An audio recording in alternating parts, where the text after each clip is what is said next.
Casteism ఉందంటారా ఆంధ్రప్రదేశ్లో? ఉన్నదే అది, ఇంకేముంది, ఉందా? దేశంలోనే ఉంది, ఆంధ్రప్రదేశ్ ఏం ఎగ్జాంపుల్. పర్టికులర్గా ఆంధ్రప్రదేశ్లో ఏమైనా నడుస్తుందా అని అంటే? పర్టికులర్గా ఆంధ్ర అనక్కర్లేదు, దేశం మొత్తం ఉంది, అలాగే ఆంధ్రలో కూడా ఉంది. రైట్. మొన్న మీరు చేసినటువంటి వ్యాఖ్యలు ఏవైతే ఉన్నాయో, కాపులను ముఖ్యమంత్రి చేసుకోండి అని చెప్పేసి, అవి పెద్ద దుమారం రేగినాయి.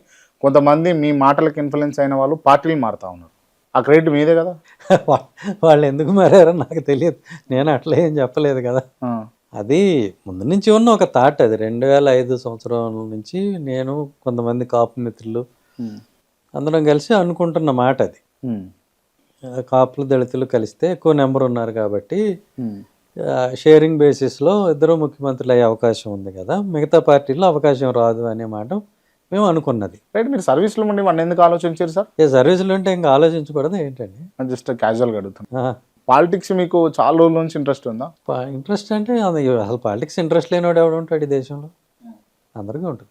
ఓకే. సినిమాలు రాజకీయాలు రెండే కదా మనకు, క్రికెట్ మూడే కదా మనకు తెలిసి. కొంతమంది అంటే మీరు నాకు తెలిసి అంటే ఆఫీసర్గా చాలా పవర్ఫుల్ ఆఫీసర్గా మీరు ఉన్నారు, పనిచేసిండ్రు, చాలా కేసెస్ నక్సల్స్ తోటి లేకపోతే క్రిమినల్స్ తోటి చాలా కేసెస్ డీల్ చేసి, సో ఒక ప్యాషన్ తోటి లేకపోతే ఒక డెడికేషన్ తోటి అయితే అదంతా సాధ్యమవుతుందని నేను ఫీల్ అవుతా బేసిక్గా. అంటే అట్లాంటి వ్యక్తి మీరు పాలిటిక్స్ వైపు మళ్ళడానికి కారణం డిస్క్రిమినేషన్ ఏనా అంటే? Political power is the master key అని బాబాసాహెబ్ అంబేద్కర్ చెప్పారు. ఓకే. సో ఇది ఏదైనా కూడా మీరు తీసుకుంటే చివరికి అల్టిమేట్గా పొలిటికల్ పవర్లోకే వెళ్తుంది. ఓకే. మీకు పోస్ట్ రావటానికైనా, సస్పెండ్ అవటానికైనా, లేకపోతే మీకు అవమానం జరగటానికైనా, లేకపోతే మీకు గౌరవం దక్కటమైనా, ప్రతిదానికి రాజకీయమే ప్రాతిపదిక. ఓకే.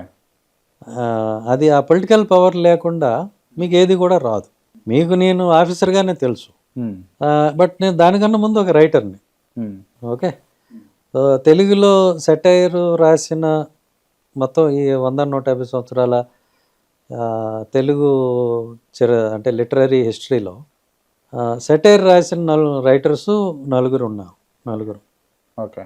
మనకి రావిశాస్త్రి, పతంజలి, ముళ్ళపూడి, తర్వాత నేను. ఓకే. సెటైర్ రాయగలిగిన వాళ్ళు అరుదు అనమాట. ఓకే. ఓకే. ఓకే. ఇంత అరుదైన సాహిత్య ప్రక్రియ చేసినందుకు నాకు ఎప్పుడో రావాలి పద్మశ్రీ కానీ మరొకటి కానీ. ఇక నాకన్నా అర్హుడైతే ఎవడు ఉండడు, అది ధైర్యంగా చెప్తాను. సరే, పోలీస్ ఆఫీసర్గా నాకు Indian police medal, president police medal అవన్నీ వచ్చినాయి. అది పెద్ద గర్వంగా నేనేం ఫీల్ అవును, మంచిదే వచ్చినాయి పని చేసినందుకు.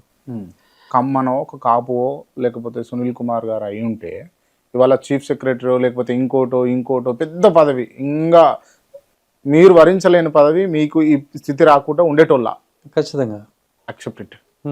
బాధపడుతున్నారు దానికి ఏమన్నా? నేనేం బాధపడను, నేను దళితుడిగా పుట్టినందుకు గర్వపడతాను, మళ్ళీ దళితుడిగానే పుడతాను, నాకేం లేదు. మళ్ళీ దళితులుగా పుడతా? డిస్క్రిమినేషన్ ఫేస్ చేసిన అంటారు కదా సార్? తెలియాలి కదా, డిస్క్రిమినేషన్ తెలిసి దాని మీద ఫైట్ చేయాలి కదా. ఇంకా ఎట్లా పుట్టి బాధపడటం నయం, కానీ ఒక అప్రెసర్గా పుట్టి గర్వపడటం అనేది అది. టీడీపీ మాలలకు వ్యతిరేకమా? ఏ పార్టీ కూడా ఒక కులానికి వ్యతిరేకము, ఒక కులానికి అనుకూలం అనేది ఉండదు.